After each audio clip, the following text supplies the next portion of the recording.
नमस्कार दोस्तों, दिल्ली समाचार में आप सभी का स्वागत है। आइए हर रोज की तरह आज भी दिल्ली की बड़ी ताजा खबरें जान लेते हैं, लेकिन उससे पहले वीडियो को लाइक और चैनल को सब्सक्राइब जरूर करें। दिल्ली में मेट्रो के गोल्डन लाइन विस्तार को लेकर यहां गरजा बुलडोजर, कई मकानों और दुकानों को किया ध्वस्त। एरोसिटी से तुगलकाबाद तक मेट्रो के गोल्डन लाइन कॉरिडोर पर खानपुर के पास बचे हुए 250 मीटर के हिस्से में भी अब जल्द काम शुरू हो जाएगा। दक्षिणी जिला प्रशासन ने बृहस्पतिवार को अधिग्रहित 43 दुकानों के साथ 11 मकानों के कुछ हिस्से को तोड़ने की कार्रवाई। LIC ने अधिग्रहण की कार्रवाई पूरी करने के बाद जमीन दिल्ली मेट्रो रेल कारपोरेशन को दे दी है। जिला प्रशासन के अनुसार DMRC ने 7 जुलाई 2020 को एरोसिटी से तुगलकाबाद कॉरिडोर तक गोल्डन लाइन के निर्माण के लिए खानपुर गांव की 1509.13 वर्ग मीटर भूमि अधिग्रहण का अनुरोध किया था।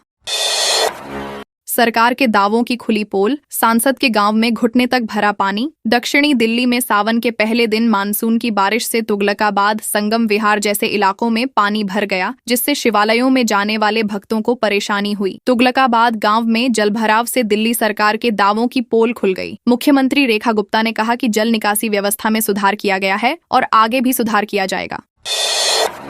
दिल्ली पुलिस का ताबड़तोड़ एक्शन, दबोचे गए 7 शातिर। पिस्टल, मोबाइल और चोरी की 4 बाइक बरामद। बाहरी दिल्ली पुलिस ने वाहन चोरों और झपटमारों के खिलाफ कार्रवाई करते हुए 7 आरोपियों को गिरफ्तार किया है, जिनमें एक नाबालिग भी शामिल है। पुलिस ने आरोपियों के पास से चोरी की मोटरसाइकिलें, मोबाइल फोन और एक पिस्तौल बरामद की हैं। ये गिरफ्तारियां गश्त, CCTV फुटेज विश्लेषण और मुखबिरों से मिली जानकारी के आधार पर की गईं। आरोपियों पर कई मामले दर्ज हैं।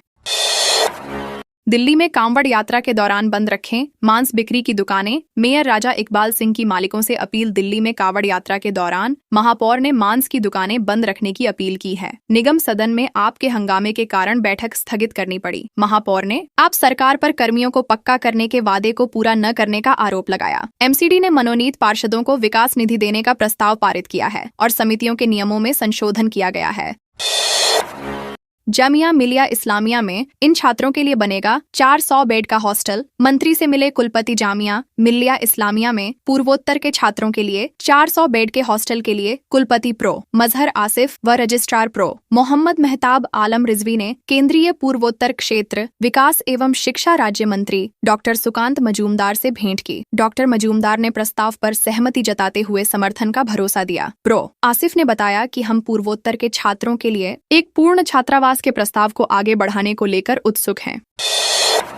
दिल्ली से यूपी बिहार जाने वाली कई ट्रेनें लेट, यात्री परेशान। देखें फुल लिस्ट। शुक्रवार को दिल्ली आने वाली कई ट्रेनें घंटों विलंब से चल रही हैं। देरी से चलने के कारण लंबी दूरी की कई ट्रेनों के प्रस्थान समय में बदलाव करना पड़ा। सुबह 5:15 बजे चलने वाली आनंद विहार टर्मिनल सहरसा विशेष 13 घंटे 15 के विलंब से शाम 6:30 बजे और दोपहर 1 बजे कर 25 मिनट पर चलने वाली आनंद विहार मऊ एक्सप्रेस 7 घंटे 5 मिनट के विलंब से रात 8:30 बजे रवाना होगी। लंबी दूरी के साथ ही लोकल ट्रेनें भी विलंब से चल रही हैं। यमुना पार में इस साल लगाए जाएंगे 126 शिविर। अब की बार दिल्ली सरकार शिविरों में दे रही फ्री बिजली कांवड़ यात्रा शुरू हो गई है। यमुना पार में भोले के भक्तों की 9 दिन तक सेवा करने के लिए 126 कांवड़ शिविर यमुना पार में लग रहे हैं। पिछले साल के मुकाबले इस बार 53 शिविर अधिक लगाए जा रहे हैं। भाजपा सरकार आने के बाद पहली बार दिल्ली में ऐसा हो रहा है कि समितियां खुद शिविर तैयार कर रही हैं। समितियों ने 10 जुलाई तक जिलाधिकारी कार्यालय में आवेदन किए थे। सरकार से अधिकतर समितियों को शिविर के लिए अनुमति मिल गई है। मिंटो ब्रिज और ITO पर जलभराव रुक सकता है तो अन्य जगहों पर क्यों नहीं? CM रेखा गुप्ता ने अधिकारियों की ली क्लास। बुधवार को दिल्ली में मानसून की पहली बारिश से जलभराव और ट्रैफिक जाम हुआ। मिंटो ब्रिज और ITO पर जलभराव न होने से मुख्यमंत्री ने संतोष व्यक्त किया। मुख्यमंत्री रेखा गुप्ता ने अधिकारियों को जलभराव वाले क्षेत्रों पर निगरानी रखने और समस्याओं को हल करने का आदेश दिया। उन्होंने नालियों की सफाई और कचरा हटाने के निर्देश दिए ताकि जल निकासी सुनिश्चित हो सके। दिल्ली के उद्योगों के लिए खुशखबरी। MCD से फैक्ट्री लाइसेंस लेना हुआ आसान। जानिए अब क्या करना होगा। MCD सदन ने फैक्ट्री लाइसेंस के सरलीकरण को मंजूरी दी, जिससे दिल्ली के उद्यमियों को बड़ी राहत मिली है। नए नियमों के अनुसार दिल्ली सरकार के उद्योग विभाग में पंजीकरण ही लाइसेंस माना जाएगा और संपत्ति कर का 5% शुल्क तय किया गया है। इस फैसले से 1 लाख से अधिक औद्योगिक इकाइयों को फायदा होगा और इंस्पेक्टर राज खत्म होगा।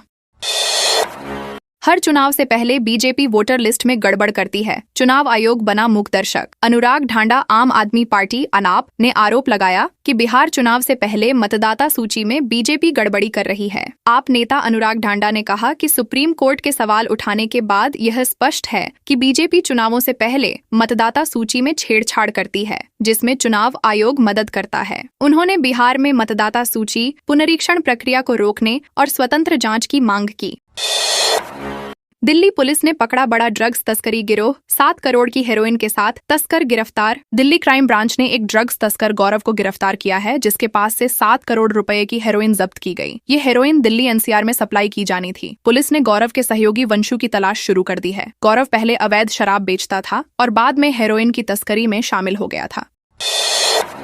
दूसरे दिन भी जारी रहा दिल्ली में बारिश का दौर। आईएमडी ने बताया, आने वाले दिनों में कैसा रहेगा मौसम। नई दिल्ली में बुधवार रात की बारिश के बाद गुरुवार को भी हल्की वर्षा जारी रही, जिससे तापमान सामान्य से कम रहा। मौसम विभाग ने शुक्रवार को भी बारिश की संभावना जताई है। पालम में सबसे अधिक वर्षा दर्ज की गई। अधिकतम तापमान 30.6 डिग्री सेल्सियस और न्यूनतम तापमान 23.0 डिग्री सेल्सियस रहा। शुक्रवार को गरज के साथ बारिश होने की संभावना है।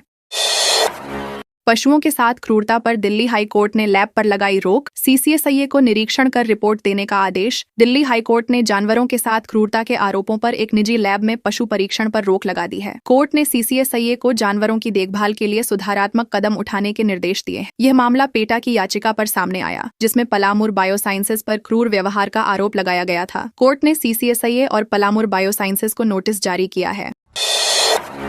दिल्ली एनसीआर में 6 महीने में तीसरी बार डोली धरती। हरियाणा का झज्जर था केंद्र। दिल्ली एनसीआर में भूकंप के झटके महसूस किए गए, जिससे लोग दहशत में आ गए। रिक्टर स्केल पर तीव्रता 4.4 मापी गई, जिसका केंद्र हरियाणा के झज्जर में था। झटके दिल्ली, हरियाणा और उत्तर प्रदेश में भी महसूस किए गए। किसी नुकसान की खबर नहीं है, लेकिन लोग सोशल मीडिया पर अपने अनुभव साझा कर रहे हैं। विशेषज्ञों ने भूगर्भीय संरचना को कारण बताया है।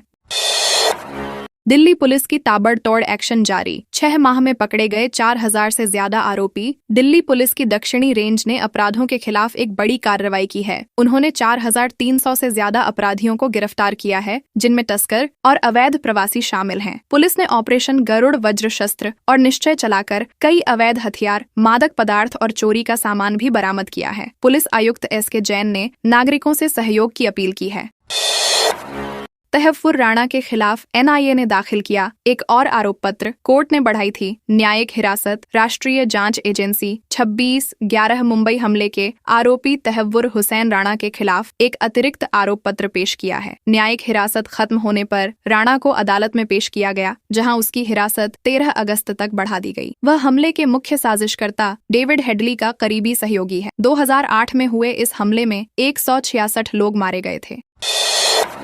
शुरू हुआ सावन का महीना, मंदिरों में भक्तों की जुट रही भीड़। केंद्रीय मंत्री ने भी किया जलाभिषेक। सावन का महीना शुरू हो गया है। सुबह से ही दिल्ली एनसीआर के मंदिरों में भक्तों की भारी भीड़ देखी जा रही है। इससे पहले दिल्ली के मुख्य शिव मंदिरों को खूबसूरती से सजाया गया है। चांदनी चौक के गौरी शंकर मंदिर और झंडेवालान मंदिर जैसे कई मंदिरों में फूलों और रंगीन लाइटों से विशेष सजावट की गई है।